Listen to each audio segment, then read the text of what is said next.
네, 안녕하세요. 패션 덕후 프락조입니다. 자, 오늘부터는 인스타그램이라는 주제로 여러분께 영상을 좀 보여드릴 건데, 주변에서 인스타그램 이 도달 문제에 관해서 하소연하는 분들이 좀 정말 많아가지고 이 영상을 좀 찍어보게 됐어요. 그러니까 저는 이 인스타그램 알고리즘에 대해서도 분석을 정말 많이 했고요. 뭐 외국의 인스타그램에 관한 논문도 찾아보고 유명 유튜버들의 인스타그램 알고리즘 분석법 이런 것도 정말 많이 봤고요. 제 나름대로 여러 가지 계정을 돌려가면서 실험을 해봤고 어느 정도는 이렇게 하면은 이런 결과가 나오겠고 이런 해시태그를 쓰면 이런 결과가 나오겠다라는 그 예상을 조금 하고 있어요. 그렇기 때문에 어떻게 보면은 조금 인스타그램을 많이 하시는 분들에게 도움이 될 만한 영상을 만들어 보고 싶어서 이 영상을 찍게 됐고, 영상 처음부터 끝까지 어디 하나 안 중요한 부분이 없기 때문에 이제 영상을 끝까지 봐주셨으면 좋겠습니다.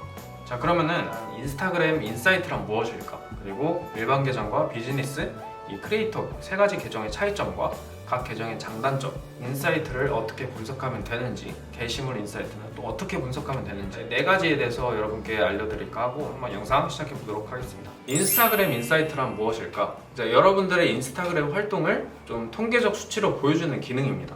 즉, 이번 주에 몇 개의 게시물을 업로드했고 그 게시물들은 몇 사람에게 노출이 되었고 나의 팔로워에 대한 세부적인 정보가 나와 있는 통계 지표라고 생각하시면 돼요. 그러니까 이 인사이트가 왜 중요하냐면은 인사이트 분석을 할 줄 알아야 나의 계정을 어떻게 활용하고 어떻게 업로드할 수 있을지 알기 때문에 이 인사이트 분석이 되게 중요합니다. 다음으로 이제 일반 계정, 그러니까 일반 사람들이 사용하고 있는 그냥 일반 계정이 있고요. 그다음에 비즈니스 계정과 크리에이터 계정을 묶어서, 그러니까 프로페셔널 계정이라고 합니다. 인스타에서 이 일반 계정과 비즈니스 계정, 크리에이터 세 가지 계정의 차이점, 그러니까 근본적인 차이점은 없습니다. 그러니까 어떤 계정을 한다고 해서 더 노출이 되고 좋다는 게 밝혀진 바가 지금까지 없습니다. 일단 이 비즈니스 계정과 크리에이터 계정으로 어떻게 전환하는지에 대해서는 제가 영상으로 한번 찍어봤습니다. 계정을 누르시고 프로필의 오른쪽 상단에 있는 세 줄을 누릅니다. 그 다음에 세팅에 들어가시고요. 여기서 어카운트 계정을 들어갑니다. 맨 밑에 Switch to Professional Account, 제 거는 언어가 영어로 돼 있어서 이렇게 나오는데 맨 밑에 내리시면 똑같이 나오시고 이걸 누르시면 크리에이터 그리고 비즈니스 두 개가 나옵니다. 저는 일단 비즈니스로 한번 해볼게요. 카테고리를 고르라고 하죠. 헬스랑 뷰티. 그러면은 이제 비즈니스 계정으로 전환이 됐어요. 다음으로 비즈니스와 크리에이터 이 두 가지 계정에 대해서 좀 더 알아볼게요. 크리에이터 계정에서는 추가적인 인사이트를 알 수 있습니다. 예를 들어보자면 몇 사람이 나를 팔로우했고 언팔했는지 그런 구체적인 숫자에 대한 지표와 나의 팔로워들의 활동 시간대, 이런 각종 세부적인 정보를 얻을 수 있다는 장점이 있습니다. 그리고 크리에이터 계정에서는 브랜드 파트너십, 얼마 전에 인스타그램에서 생긴 그 쇼핑 기능을 사용할 수 있습니다. 반면 비즈니스 계정은 제3의 기능을 추가적으로 이용할 수 있어요. 이게 무슨 말이냐면 나의 게시물 업로드와 나의 게시물 관리를 자동적으로 해주는 그런 어플리케이션의 플랫폼이 있습니다. 그런 플랫폼을 인스타그램과 같이 연결해서 사용할 수 있다는 장점이 비즈니스 계정은 가지고 있습니다. 이제 인사이트를 제가 직접 화면으로 여러분께 보여드릴게요. 자, 지금부터 보여드리면, 자, 인사이트는 크게 콘텐츠, 활동, 타겟 이렇게 세 가지로 나누어 있습니다. 제가 간단하게만 여러분께 설명해 드릴게요. 자, 일단 콘텐츠는 내가 올린 게시물과 스토리에 대한 데이터 지표입니다. 그러니까 모두 보기를 들어가시면은 지금까지 게시물에 대한 반응을 모두 볼 수 있어요. 여기서 반응이란 건 노출, 댓글, 좋아요, 저장 횟수 이런 것들이 있어요. 자, 그럼 우리가 여기서 왜 콘텐츠가 중요한지 알아야 됩니다. 이 콘텐츠의 지표를 통해서 내가 지금까지 올린 게시물 중에 어떤 게시물들이 사람들에게 반응이 좋았고, 그리고 어떤 게시물들이 사람들이 많이 공유를 했는지, 저장을 했는지 알 수 있겠죠. 그럼 앞으로 이제 내가 어떤 게시물을 올려야 사람들에게 반응이 좋은지 짐작할 수 있고 그런 게시물들을 만들어서 업로드할 수 있겠죠. 다음으로 이제 활동입니다. 자, 이 도달과 노출에 대해서는 뒤에서 설명하겠고 반응 역시 별다른 차이점이 없기 때문에 넘어가도록 할게요. 자, 마지막으로 타겟입니다. 자, 먼저 일주일 동안 몇 사람이 나를 팔로우했고 몇 사람이 나를 언팔했는지 알 수 있습니다. 각 요일마다 정확한 데이터를 볼 수 있고요. 저를 예로 들어보자면 화요일부터 이제 팔로우 숫자가 조금 급격하게 늘어났는데, 이제 이 이유가 얼마 전에 유명 패션 유튜브의 채널에 제 영상이 올라갔어요. 이 올라간 시점이 화요일이었고 이때부터 팔로우들이 조금 많이 늘어났습니다. 여러분들도 어떤 게시물을 무슨 요일에 올려서 몇 명의 팔로우가 늘었고 몇 명이 언팔했는지 이거를 정확하게 알 수 있기 때문에 이 데이터 지표를 활용하시면은 추가적인 업로드나 게시물 공유 같은 것도 조금 전략적으로 할 수 있겠죠. 이제 그 밑에 있는 정보들은 모두 팔로워에 대한 정보입니다. 이제 도시와 국가, 연령대, 성별 등이 있고요. 저는 우리나라 사람이 반, 그리고 외국 사람이 반이라서 게시물 올릴 때 보통 영어를 자주 사용합니다. 왜 영어를 사용하냐면 외국 사람들이 못 알아보는 한국어를 사용하면은 그만큼 그 사람들의 반응을 이끌어내기가 쉽지 않거든요. 어떻게 보면 세계 공용어인 영어를 사용해야 그나마 외국 친구들의 반응을 하고 어느 정도 댓글을 남기게 되겠죠. 반응이 정말 중요한데 반응에 대해서도 다음 영상에서 한번 알아보도록 할게요. 마지막으로 중요한 게 나의 팔로워 활동 시간입니다. 가끔 보면은 시간을 정해두지 않고 아무 때나 올리는 분들이 있어요. 근데 그러면 절대 안 되고 정확한 분석을 통해서 어떤 시간대에 나의 팔로워들이 활동을 많이 하는지 알고 그 시간대에 게시물을 올려야 효과가 좋습니다.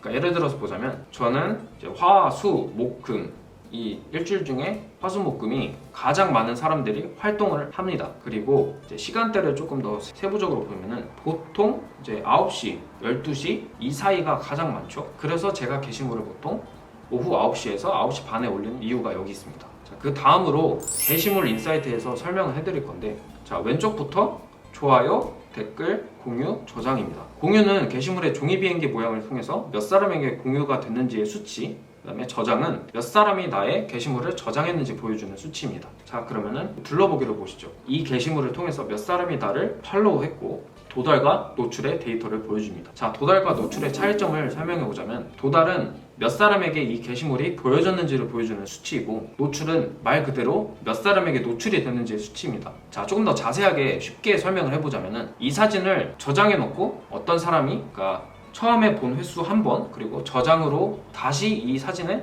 2번 더 봤다고 생각해 볼게요. 그러면은 이 사진에 대한 수치를 요약해 보자면 도달은 1번이 노출이 됐고요. 그 다음에 이 노출이라는 노출은 총 3번이 노출이 됐습니다. 그러니까 이해하시겠나요? 네, 그러면은 노출에서도 조금 더 자세하게 나눠보자면은 홈, 해시태그, 그 다음에 기타, 마지막으로 탐색 이 4가지 기능이 있습니다. 홈은 나의 팔로워 중에 몇 명에게 보여주는지를 알려주는 지표이고요. 해시태그는 말 그대로 내가 사용한 해시태그를 통해서 몇 사람에게 나의 게시물이 노출이 됐는지, 그 다음에 탐색은 돋보기 창에서 노출이 된 횟수를 알려줍니다. 마지막으로 이 기타 탭, 이 기타 탭에 대해서 물어보시는 분들이 정말 많았는데 이 기타는 공유, 저장, 스토리 언급, 그러니까 외부적인 노출의 횟수를 보여줍니다. 그러니까 저장을 통해서 이 게시물을 5번, 10번을 봤으면은 그러니까 노출 중에서도 기타의 숫자가 5번, 10번 이렇게 똑같이 늘어나는 거예요. 해시태그와 기타 이 2개 중에 어떤 게 더 중요하냐 이 논쟁에 대해서 해외 유튜버들이 정말 많이 말을 하더라고요.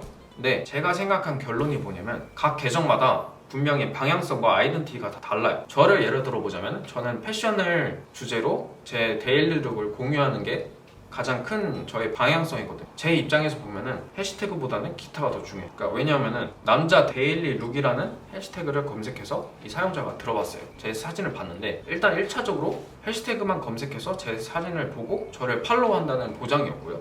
그다음에 2차적으로 제 사진을 들어간데도 불구하고 제 계정이 별로 마음에 안 들어서 또 팔로우를 안 할 수 있어요. 해시태그를 통해서는 노출이 잘 될 수는 있어도 노출이 된 사람에게 그러니까 추가적인 그런 기능을 이끌어내기가 어려워요. 근데 반면에 기타는 이 사람들이 나를 저장을 하고 공유를 하고 그다음에 탐색 태그에 보여요. 제 계정이.